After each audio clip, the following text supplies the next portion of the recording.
this edition of Sportsview on learnmedia.tv. Press the red button on the right hand side to subscribe to our channel and share it with your friends and give us a like and tell all your friends about us. Usual email info@learmedia.tv. Welcome, Joe Waters. Hi Pat, how are you? I'm very well. Joe and myself now are the last two men standing, so you can have 50 quid on each of us to see which one bows out at the end. I suppose, Joe, we were talking last weekend, last Monday, about the Premiership, and obviously it has started over the weekend. We know it started with Arsenal and Crystal Palace Friday night, but Arsenal won comfortably enough, I suppose one would say. And then over the weekend, Saturday and Sunday, we had the Arsenal and we had Bournemouth, Leeds, Newcastle, Spurs, Man City. In case you were asleep, they all won. Man United lost at home. They were playing at home to Brighton, and Leicester and Brentford drew a cracking game 2-2, I must say. And I enjoyed the Liverpool match as well, 2-2, you know. And maybe they should have won it. Grimsby, I was keep an eye on Grimsby Town. I think they got a credible draw against one of the strong teams in the division, Joe. Before we get on to the Premiership, against Northampton, you know. Yeah, I think Northampton missed out on promotion last year by a point. They did. Automatic promotion. So to get that result was a really good result from. They also had in midweek. They actually sold their top scorer, John McAtee, to Luton. Oh, did they? Yeah, for I don't know what the fee was, but Luton have lent him back to Grimsby for the season, so he's going to finish up his season with Grimsby, and then at the end of the season he's going to go to Luton. Yeah, so nice. Luton are doing well. They might come. I'd love to see them in the Premiership, but Grimsby, there's two Irish players now in their squad. I was looking at it over the weekend. Gavin Holohan. When they said Holohan, Gavin Holohan and Sean Scannell. Sean Scannell used to play around here locally one time, you know. Galway, I think, he used to play with. They're in Grimsby Town's extended panel. I was looking at them there with the green, white and gold after them. All the rest seem to be local lads, which is good anyway. But we wish them well this early, and it's 2 matches. They have 1 point, so there's a long season ahead of them. Something like, was it how many matches? Something 46. Like, oh Jesus! 46 league games they have in front of them. So just all the other cup matches as well. Yes, you have all of those as well thrown in. So it's going to be a long slog for them. Now, before we get on to the Premiership, Shamrock Rovers are playing tomorrow night in the Europa League, and if they win their game, Joe, they're into the group stages. But most importantly for people who may be following soccer locally in Ireland, there's a 4.5 million winners if they win pot for them. 4.5 million will be their share once they get into the group stage. And then there's bonuses for winning and drawing and scoring goals as well in the group stage. So for a League of Ireland club like Shamrock Rovers, who have a terrific stadium up there in Tala, a beautiful stadium now, and it's working out very well, to be a huge fill up for them to get 4.5 million into their kitty, as they say, you know. But anyway, well, it'll make a huge difference to them moving forward. I mean, look what's happened to Dundalk since they've slipped out of that. Dundalk were making great money while they were involved in Europe there a few years ago, and then all of a sudden, just changes, and Stephen Kenny leaves, and they don't get the they don't have the right successor in place, and it just happens. Rovers have done great though. That was a great result for them, and it's a pity about Sligo. They had a real tough one. And then, of course, St. Pat's won as well, didn't they? Oh, they did. St. Pat's are playing as well, and if they win, they're into the group stages as well. So, I mean, St. Pat's are doing extremely well. We wish them well anyway, but we have to start, Joe. I mean, we were having a skit with Chris, remember, Ten Hag for 10 months. Now, really, we don't want to be slagging off one team all the time, but nevertheless, you have to say, what in the name of God? Number one, Joe, did they appoint Harry Maguire as captain? He'd get into no other Premiership team at the moment. Well, it seems that way. You know, he did. I watched the interview with him after the game. I don't know if you had a chance to watch that, I but he did. looks like, you know, he looks like a, a dog that's been whipped, you know, and he kind of, he really does, you know. And I mean, again, yesterday, I think it was, I'm not sure it was the first or the second goal, but he let the guy get the wrong side of him again and didn't cover. And he kind of alluded as much to that in his interview afterwards. It's saying that he and the fella from Ajax just haven't played enough games yet, and they're still building on that. Um, but it just goes to show you, you know, what can really happen. I mean, for anybody that wants to look at it, can look at Liverpool for how long it's taken them to get back to where they previously were. Um, and they had something special going with the likes of Shankly and then Paisley and then Joe Fagan Well, and what have you. So they that, but then they after that um, well, they kind of went off and they didn't do anything. You know, Nottingham Forest just got back in after how many years? 20 odd, 30 years, getting back into the Premiership. So it, there's no surprise what's happening at United um, has been poor management, poor decision making by managers there and the players that they brought in. And I remember seeing an interview one time with Tommy Docherty, and yeah. and he was talking about players that had been brought in by other managers, and he's just going, not Manchester United players, not Manchester United player, not a Manchester United player, and that some of the players they've signed are not Manchester United players. They're not the quality that's needed at that club. And when you have, as much as I like McTominay, he's a good squad player, but when you're relying on McTominay and Fred as your two starting midfielders, then I think you've got a real problem. And the thing that I don't understand with all of this, I thought that with Ten Hag coming back, that Van der Beek would get more of a look in, and he does not seem to be that happening. He had great faith in him at Ajax when he had him at Ajax, but then he had those other guys as well around him. So it just, I don't know. It's going to take some serious magic from him to get them competing again, so that people will actually want to play for the top players will want to play for United again. Yeah, I think that's some of the malaise because, as you said, if you're a top player, you wouldn't be looking to Man United to, particularly if you're at the peak of your career, like a Haaland or Nunes, you certainly would not consider Man United. And so that's not the fault of the manager, obviously. But as Roy Keane said, I know, did you see Roy Keane on Sky Sports? Roy Keane said, I was looking back at it this morning, he said, there's no point in Harry Maguire or any of the backs looking to the other fella to be. You do your own job well.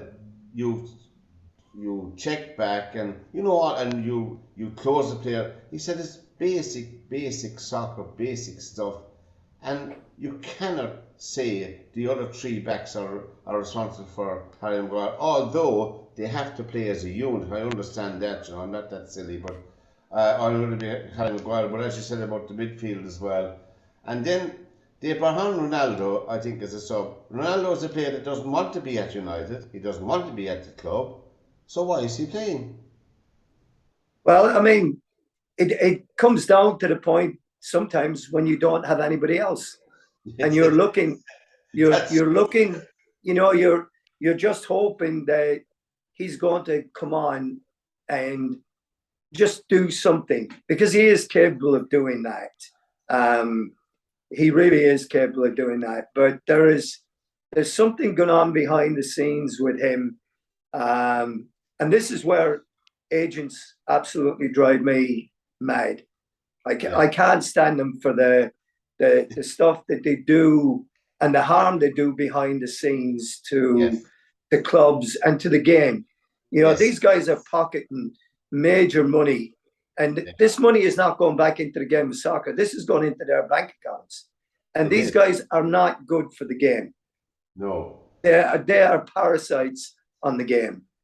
True. Very true indeed. And what was I going to say? I love watching a guy, an honest soccer player like Mitrovic with Fulham when they were playing Liverpool. But we said it, I think, in this program last season that one of the every team has a weak point, and it's only our opinion, Joe, when we watch him on the box. We're not the managers or anything. The managers see them every day of the week and they see them in training. We don't. We just judge a player on the day, say against Fulham or anything. And I thought that he was weak last year, Trent Alexander, you know. And I think Yeah, a lot of the trouble at the back, many troubles at the back are caused by him being out of position or not back. I don't know what it is. I think I don't like him myself. I'm not saying personally, but as for the Liverpool team, they need a very strong player there, and I don't think he fits the bill, you know, myself. well, I mean, as an attacking fullback, he's outstanding. He really is. He's got a great skill set for going forward. Uh, Defending is not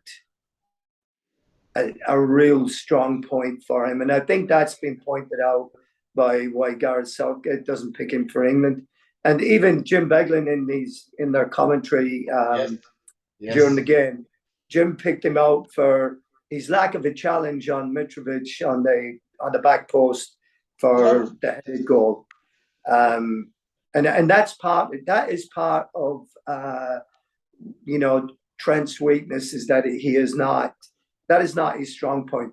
To me, this kid would probably be one of the best outside midfielders in the world if he yeah. was played there. I was going to say that, you know, I think he is. I mean, obviously, he's a fabulous soccer player. We're not knocking him. He's, as you said, skillful. He's all the attributes of a top class soccer player. We're not, but his primary duty on that Liverpool team right now, the way they're set up, is to defend. Right.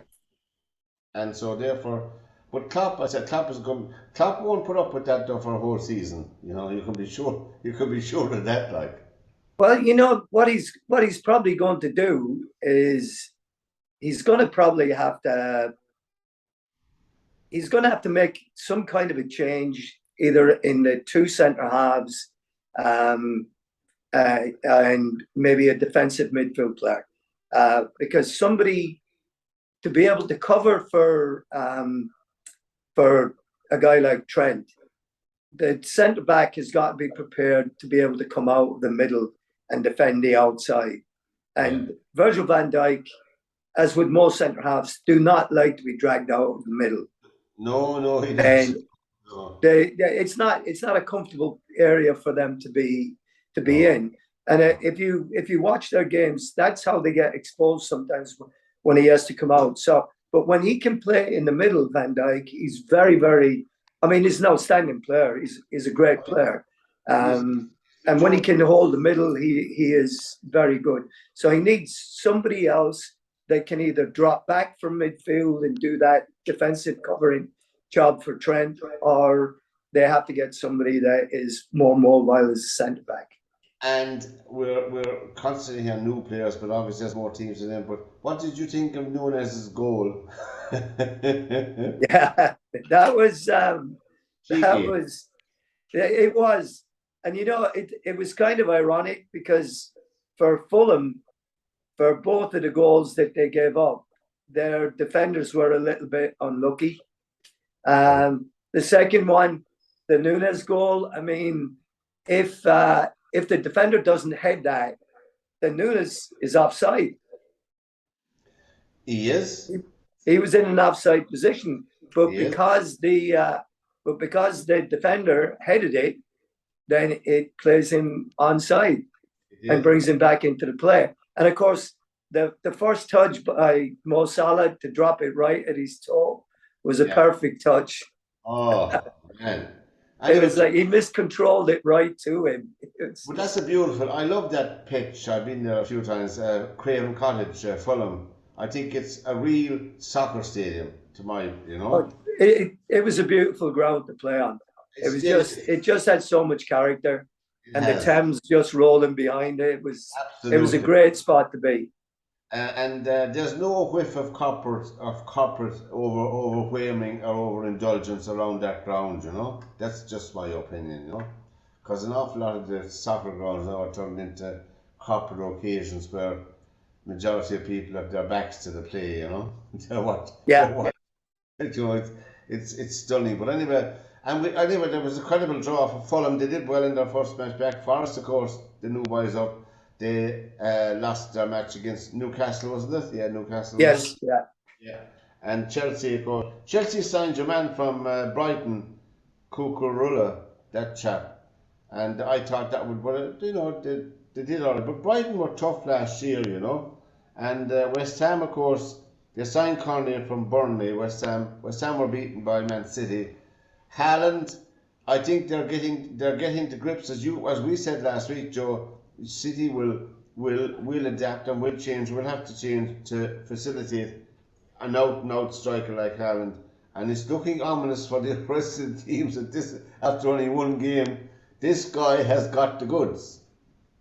Well, I mean, he proved it. And what we talked about last week, they knew what they were getting when they had him. And they had a way that they're playing, and they have to change it a little bit. But when you've got two guys like Gundogan and what's his name, the Belgian, oh God, his name's on tip of my tongue. But when you have those guys that can play through balls like this, I mean, it was the first goal that he got from the penalty spot. De Bruyne, Kevin De Bruyne. I mean, De Bruyne could pick a lock with his foot. He's that good with it. And Gundogan is not far behind him. And the first goal, Gundogan slipped the ball in, and he made a terrific run in behind the defense at the angle. And I mean, that guy can fly. Yeah. And I haven't watched him that much, to be honest. Up to this point, I haven't watched a lot of German soccer. But this guy, from a standing start, just turned on the afterburners. And the poor goalkeeper had no chance but to try and make a flailing attempt to stop it. But then the second goal, I mean, he left the West Ham defense for dead. And that's going to happen on a regular basis. Yeah.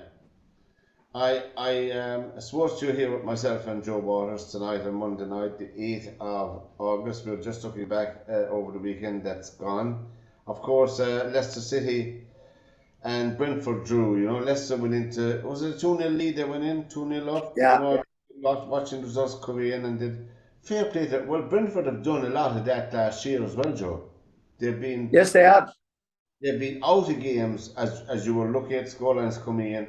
They're very resilient, and they didn't get the credit. All you can't give everything. There's 20 teams there, and you can't be going through them all. But I think myself at this early stage, I think Man City, I know it's stupid to say that after one game, Man City seems to have the edge as a team. I would say that. I would say that they have. I watched yesterday, we talked last week a little bit about it, but Jack Grealish done some really nice things in the game yesterday, or whenever it was. Yeah. So he may be a guy that's coming into his own. You've got Riyad Mahrez that will come into his own. You've got guys from midfield that can score goals for them. They're very sound defensively and goalkeeping wise. The thing that I just, worry about, I don't worry about City. What I worry about Liverpool is, Klopp is there after the game yesterday and he's complaining that the pitch was too dry. The grass was too dry. And it just seems like he's trotting out excuses for one reason or another. And as you said, Joe, it was dry for both teams. Yes. It was, and it just it doesn't seem becoming to me of a Liverpool manager that you're complaining about things. It's the same for both teams. Get on with the job and make the best of it that you can. Well, I think that obviously the second next game, but the second next game will be Man United and Liverpool. They'll be playing each other, and I think Yes. that will be a very very tough game for Man United, as all games will be now. Anyway, I don't know myself. I think that there probably will be a reckoning. I don't know what's going to happen there, Joe. I mean, they can't change their manager. No, no. I mean, United have realised that they're in this now with a manager for the long haul, and that this is the only way it's going to work. And I mean, you only have to cast your mind back to with Sir Alex Ferguson. Yeah. Sir Alex Ferguson, till he won the cup, and I think beat Nottingham Forest in the cup. If he'd lost that, there was talk that he was going to be fired. But luckily enough, they pulled it out, and then I think that was the year to beat Brighton in the final. And after winning that, he never looked back. He kind of got the breaks, but the fans at Old Trafford had turned on him. And again, no more excuses, this, that, and the other. And then finally, he started winning things, and he started getting the players that he really wanted to come into the club. And then it went on from there. But it took him a few years and a few bad signings along the way to get it right.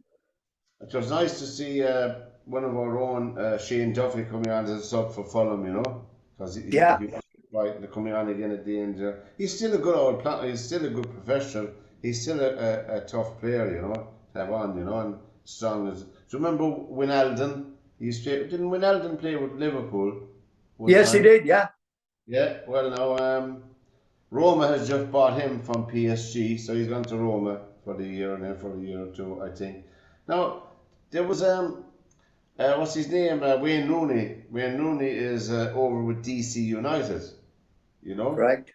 DC United, and of course they're at the bottom of the Eastern Conference over there in the States, as we know. They only have what? I was looking it up, Joe. They only have 21 points from 22 games.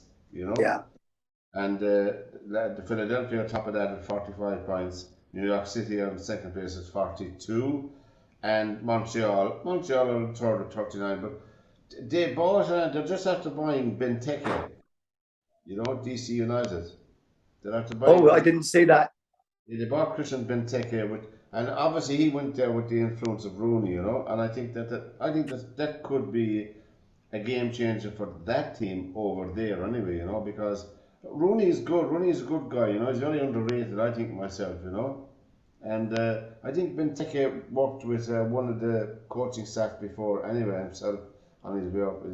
He's 32 now, I think, But he'll do well over there. I think he'll do well, I think he's a good signing for them.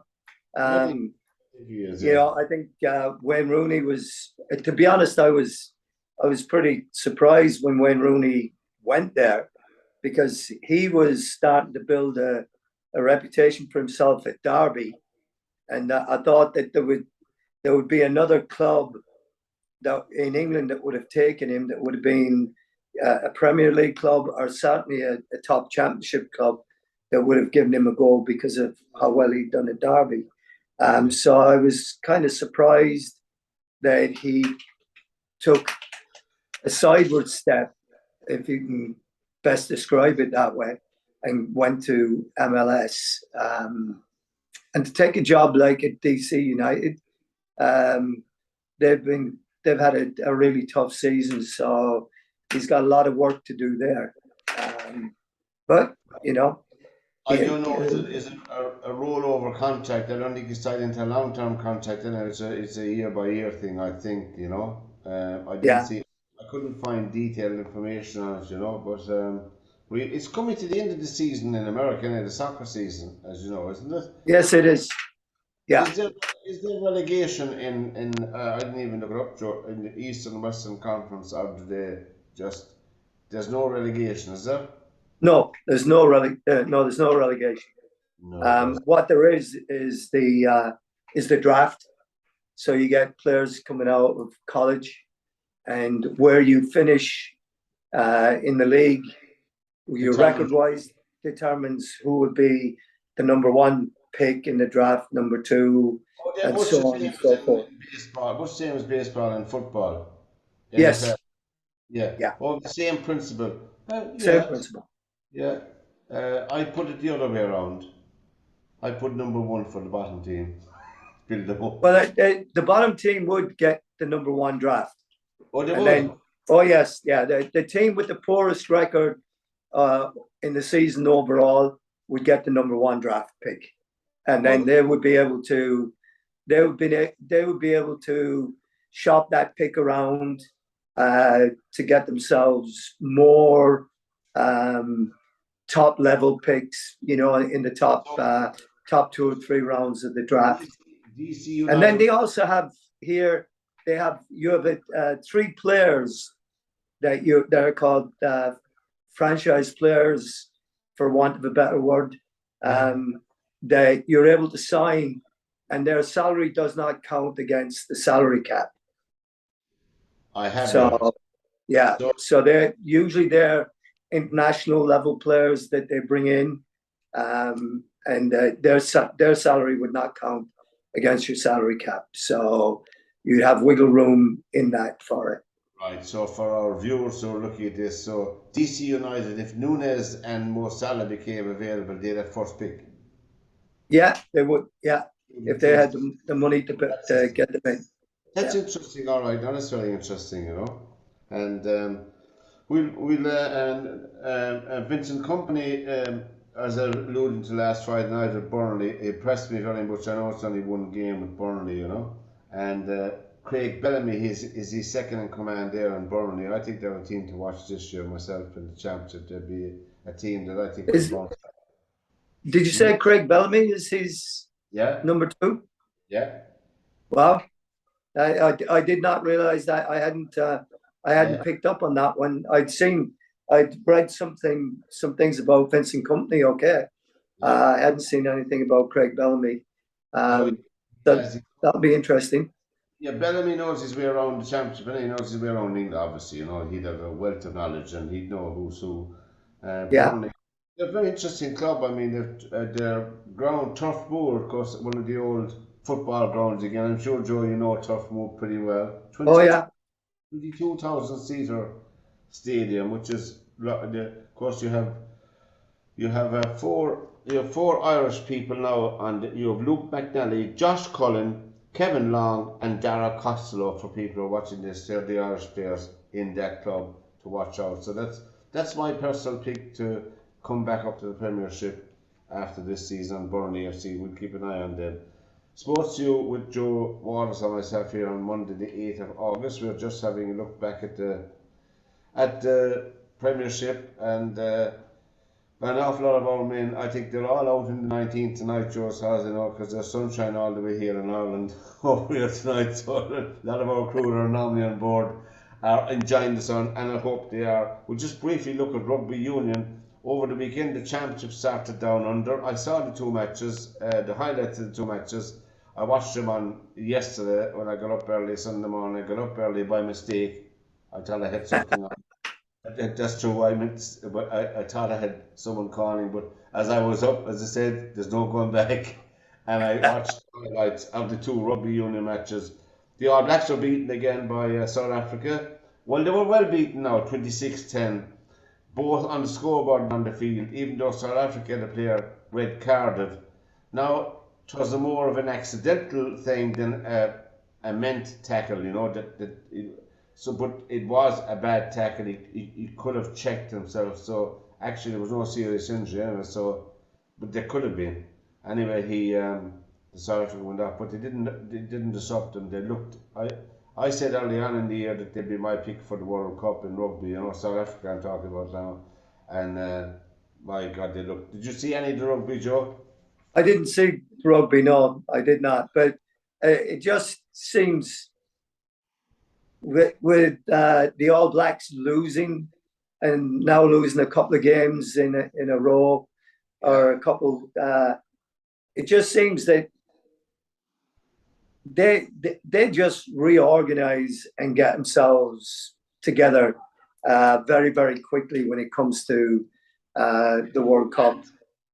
There's a huge call now for the coach to be fired because it's only a year out from the World Cup. So I think the coach's days are numbered because every single newspaper I looked at, 11 of them all over New Zealand, I looked at all the headlines online. I am afraid that it's unfair.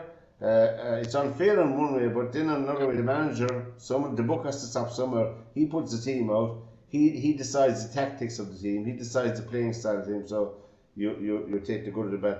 Now, to me, I know Argentina lost the match in the other game against Australia, and the scoreline might reflect the fact that Argentina were hammered by Australia 41-26, but there's no way like that, because it was only towards the end of the match that Australia got 2 tries, which was 14 points. So 14 from 41, you can do the match yourself. They're only a point ahead of Argentina. They're a young team. They looked very fit, very well. Argentina, I'm talking about. They will be a team to be reckoned with in the World Cup as well. Outside of and in the latest world rankings, Joe, Ireland are number 1. All Blacks are number 5. I like Argentina. I enjoy watching them play rugby. They have a great skill set to them. They have that flair that they like to play with, but they've also got a little bit of an edge to them. Yeah. And I kind of like watching that, and it's good to see another country come on the scene that would bring something different to it in the way that they play. And I hope they do well. I really do. I think they'll be very competitive anyway. That's Argentina, and I think come the World Cup, obviously the All Blacks will be one of the favourites to win the World Cup, despite these losses and these things, because sometimes it takes longer to gel a newish team together. You don't know, but we wish all teams well, and we look forward something to look forward to. The Commonwealth Games are on. I don't know, did you look at anything on the Commonwealth Games? I followed that in the paper. We don't get it over here. We're not able to get it, so I just follow it in the paper all the time. So it's been interesting. The cycling stuff was a little bit scary watching that early on, the crashes that were involved in that, and then I saw that we had some Irish athletes that have done pretty well over there. Ireland did it very well. Keira Mcgee was second in the 1500 metres. She's 30 years of age now, but she's really has seemed to be getting better at that age. She was picked for the gold by Laura Muir, who was the favourite to win the gold medal anyway, Keira Mcgee. But our boxers from Northern Ireland, I mean, the two twins, Michaela Walsh and Aidan Walsh, won gold medals. Anna Moore is normally on with us, lads, and I would have relied on her because she'd have every single boxing match, and she'd have every single score in her head. So I only had a few ready because I knew she'd be able to fill in all the blanks. That's my excuse anyway. But those Walshes, and Hugh Eagleson won gold, and Michaela Walsh, I said Aidan Walsh. The Gallagher won gold, and Broadhurst won gold as well. So I mean, really, most of those boxers are fighting for Ireland in the Olympics. That's the Republic of Ireland. It's all Ireland for the Olympics. So it's good form all around. It's good form. We have the Women's Irish Open golf as well, up in Scotland and Muirfield over the weekend. Our one Leon finished at -7. Leona, she finished 4th. She won $309,000. Leona. Nice money and she's flying up the rankings anyway. And that's Kilkenny women beat the Cork women in the Camogie, Joe, in the All Ireland Camogie Championships. That's the end of the GA season now at a national level, which is all down now to the county championships, which was some great matches on. But Kilkenny won the senior, they beat Cork by a point. Galway won the intermediate, they beat Cork by 2 points, and Antrim won the junior. They beat Armagh, all us affairs. So it's good attendance there. But getting back to soccer, I don't know what you can say. I mean, after the first game's out, Joe, we cannot say too much. We cannot be too critical. But nevertheless, it's not looking well for Man United this season either. I know it's only one game, but really, they were playing at home. First game, I expected something totally different, and to see the same 3 or 4 players who we much maligned last season being relied on again this season, I think it doesn't show much ambition by the board of Man United for the club. Well, you know, I understand what you're saying on that, but you can't make a silk purse out of a sow's ear. And you know, if he has to keep going to the well of Harry Maguire and Cristiano Ronaldo, because there isn't anybody else that is going to be better than them, that he can rely on to be better than them, then you know that is just going to be the status quo for a little while. I mean, he still has Eric Bailly. He's got Phil Jones. I don't know what other centre backs he's got there that are all dead wood. That they need to clear them out, but they can't clear them out because they're on ridiculous money, and their contracts are not up. So, and a lot of this was done during Ole Gunnar Solskjaer's reign. When they gave new contracts to Phil Jones, I could not believe when they gave him a new contract. I could not believe when they gave Eric Bailly a new contract. It was just unbelievable to me that players like that were not just ushered out the door as quickly and as quietly as possible, even to pay them up on their contracts to get them out and at least have young kids come through. Because the worst thing that you can have in a dressing room are experienced players that are not playing and you can't get rid of them. You know, and they just become a total cancer in the dressing room, and it brings everything down. I mean, you contrast Ten Hag or any Man United manager with, say, with what's his name, Klopp, and with your man at Man City, Guardiola. Guardiola, yeah. There's no doubt in my mind, and I'd say you'd agree with me, Joe, that with Guardiola and Klopp, they have authority in that club. They have autonomous in that club. What they say goes with the team in that club, I would say myself. You know? Yeah. Jurgen Klopp would not be interfered with by a board or anything like that. And the same goes to Guardiola, you know? They're trusted 100% to do their job. And I don't think you have that culture in United after all the debacles the last 8 or 9 or 10 years, you know? The culture is gone like that. That culture went away the day that Sir Alex Ferguson left, and he knew it was coming. And then what was the guy's name that was there with him? That was his right hand man in the front office. Sorry, no. The guy that was above him, that was the kind of general manager, and he and Ferguson made all the decisions together as to what players they would sign and how they would do it and what have you. And when he left and turned it over to was it Woodward? Then it went from a soccer man to a money man, a guy that was good at getting corporate brands to buy into and give you money and feed what you needed to feed. And he had no clue about the game of soccer. He had no clue about players, and it showed in what they've done up to now. And they're going to pay the price for it for a while to come. I think what United have got to do, and it's going to be hard on United fans because they're going to have to accept that they're going to have to win now the likes of the League Cup, maybe the Europa League or whichever one they're in, and start building a reputation for being able to win stuff, win the FA Cup. I think so. That's what they're going to have to do. And they're going to have to do it just like Jose Mourinho has done it. Mourinho thinks any silverware that you can win is good silverware.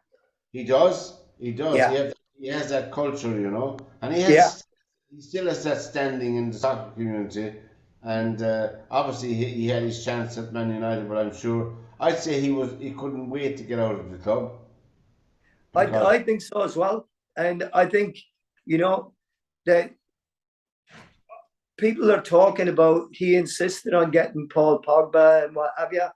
I don't know that that's a fact, because that went south so fast that it would be hard to think that a manager really wanted somebody, and then, you know, within 6 months to a year, you couldn't stand having the guy around you. You know, so maybe that was a corporate decision again that was made, you know, that they decided, you know, money-wise was the way to go. It didn't look like that Mourinho had any choice in the Pogba deal, I think myself, you know. And I don't know, I'm only surmising myself, but anyway, we were on history. But it was nice to see Sadio Mane. He scored for Bayern Munich. They had a facile win over Frankfurt as well, 6-1. So it didn't diminish him much with Lewandowski leading. I don't know why is he gone to Barcelona? Aren't it Barcelona? Yeah, Barcelona. Yeah. I mean, financially speaking, Barcelona and Real Madrid are in real trouble, you know. Well, they are, and Barcelona are in particular trouble because they can't register some of their new players until they move out some of the other players, and they're having real difficulty. Again, they're in the situation where guys have got contracts and they're saying no. And they're saying to guys like the Dutch guy, well, if you can stay, but you're going to have to take a £17 million pay cut. And he's going, no, I'm not. You know, I have a contract. And that's what they're trying to do to other people as well. So they've got these new guys, but they can't register them. And there's a lot of deferred payments in the thing, and you're allowed to do that for 2 or 3 years or something like that. But there's a lot of that debt around the corner to come back in again and to be met. So I read about particularly Barcelona. It's a pity to see, but it's a lot of it is their own making, you know. You know, a lot. Well, I mean, and this has been something that's happened to Barcelona, you know, on a cyclical, you know, event. They've always, when they had the Dutch boys there, you know, when they had Cruyff to start off with, and then they had